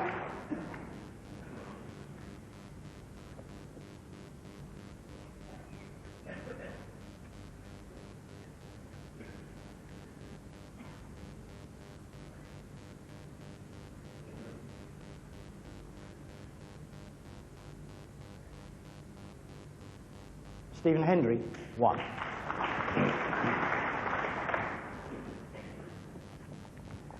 Reds are a very big target, but I'm not sure that Mark can get off one cushion into the pack. And we've seen a few misjudgments when they've tried to use two cushions this week, just sliding on not the angle they intended. But that's delightful. He might have left a half chance of a cut, but he'll be happy with the result.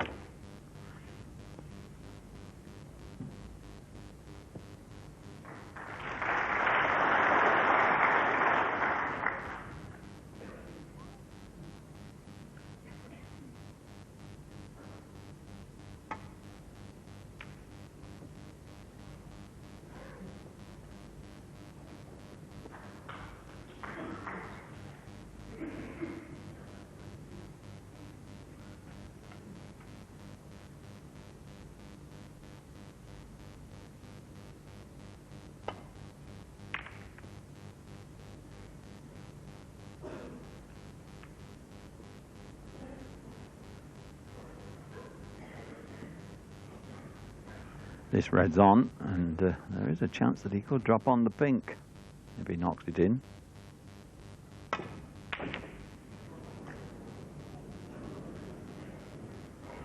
A long way away, though. Yes, the cueing action failed in there somewhat, but it's led to this opening for Stephen.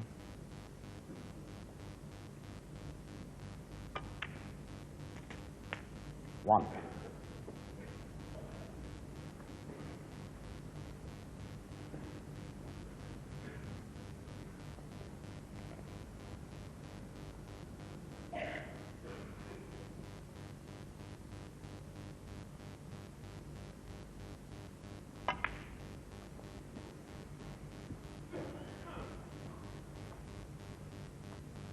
Six.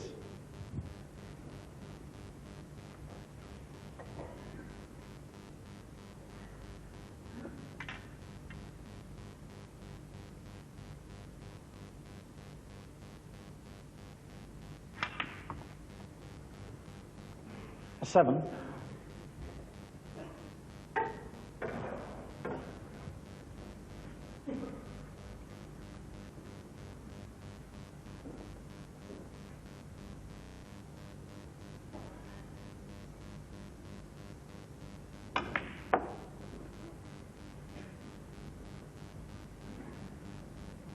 He's just come a little bit too far, but he may be able to take the red away from the black this time as he knocks the other red in.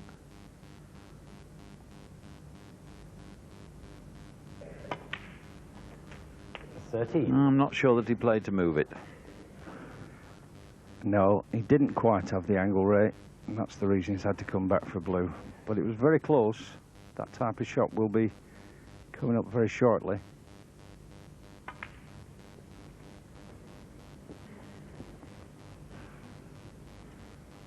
80.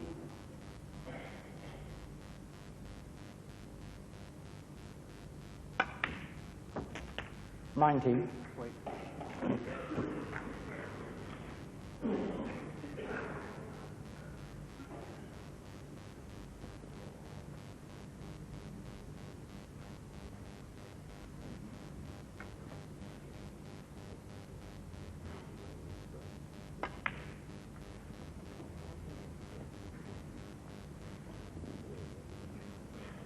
24.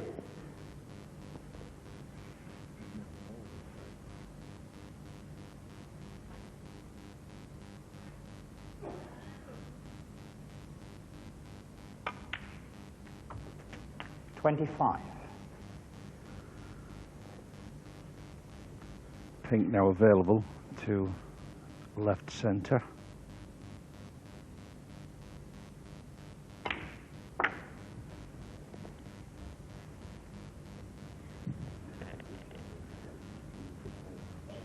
$31.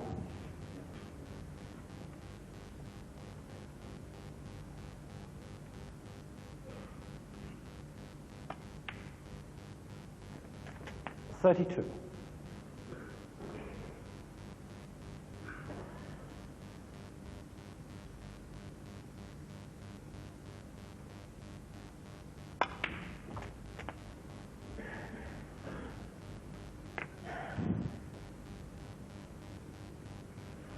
$38.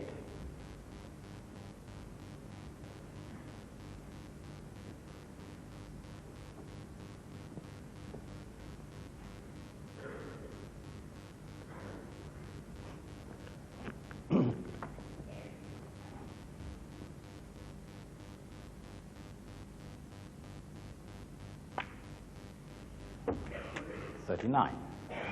That was the danger, because red and cue ball very close, and again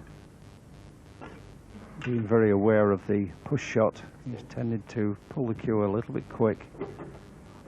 Consequently, he's made this positional shot on the pink more difficult than it should have been.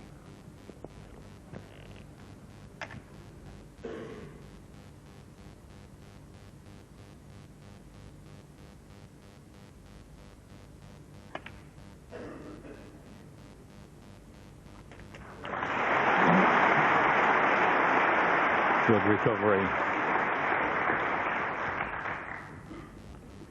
And there you see his breaks throughout this tournament. Pretty impressive. 3 centuries, 10 over 50, and 11 over 30, but he has tended to break down from time to time when he's really been in to win the frame.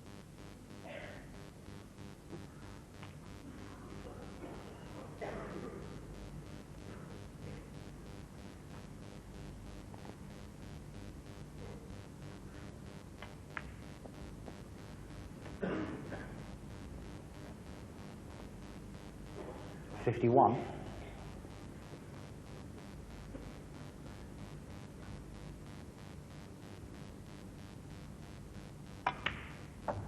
$52.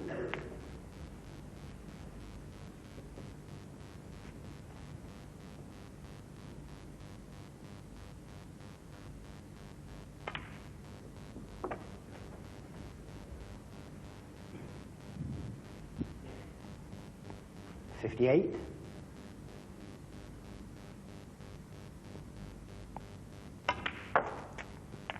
$59. Well, he's made this 59 break, which is really won him the frame without potting a black. It's been tied up all the time.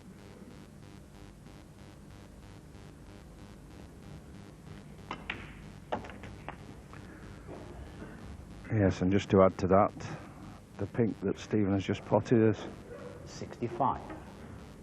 secured the frame for him.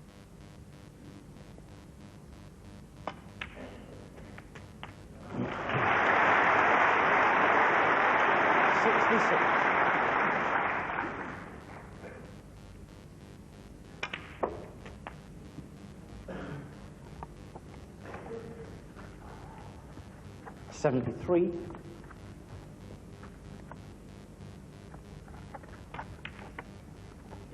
$74. 74.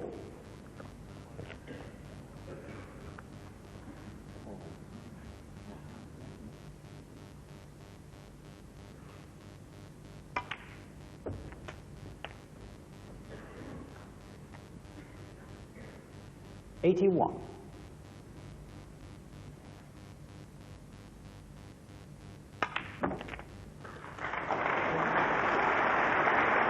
82.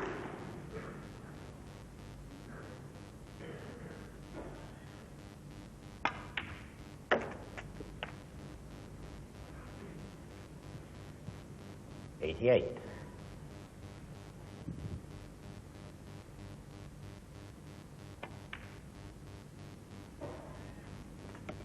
89.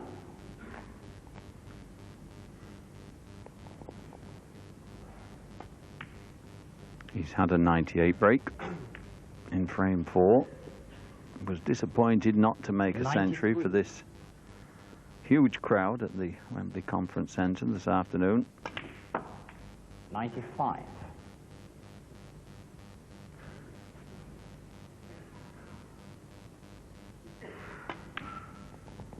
98. But if the brown goes in, that's 409 tournament centuries, way beyond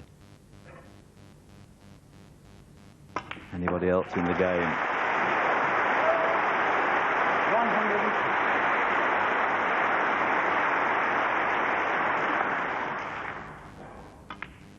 107. So a typical Stephen comeback, having looked so out of touch in the last frame. 13. His concentration comes together. Magnificent, complete clearance by the world number 1 to go back 2 frames in front at 4 frames to 2. And that is a typical, as I said, Stephen Hendry reply. As I was saying, 409 centuries he's made. Really, it's a fantastic record. And in this tournament this week, we've had a fair few. There it is, Andy Hicks at the top, still in line for that £16,000 first prize. Got on the first morning of the tournament. It's going to take some beating now. The frames are going, but Stephen normally is at the top. But there you are. His name's up there 3 times, more than anybody else's, even though he hasn't been playing at his best. But that was pretty impressive, that last one, Jim. Yeah, brilliant break, Ray. And you can see the centuries going up there. And Stephen Hendry really dragged himself up off the floor after the last frame. He was really disappointed by 2 opportunities that he missed in the centre pocket, but that really was a world-class performance. And it'll please him because he just Thank you, looked ladies and gentlemen. Stephen Hendry to break the 7th frame. a little bit tentative in the last frame. And that would have given a reminder to Mark Williams that if he's going to win today, he's going to have to produce something special.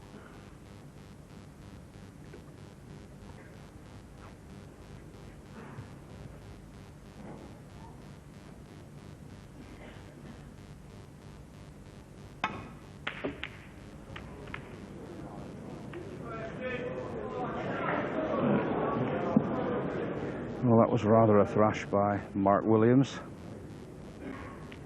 Hasn't had a shot for quite a while, but leaving yet another opportunity for Stephen Hendry won't help his confidence. Mark Williams, that is.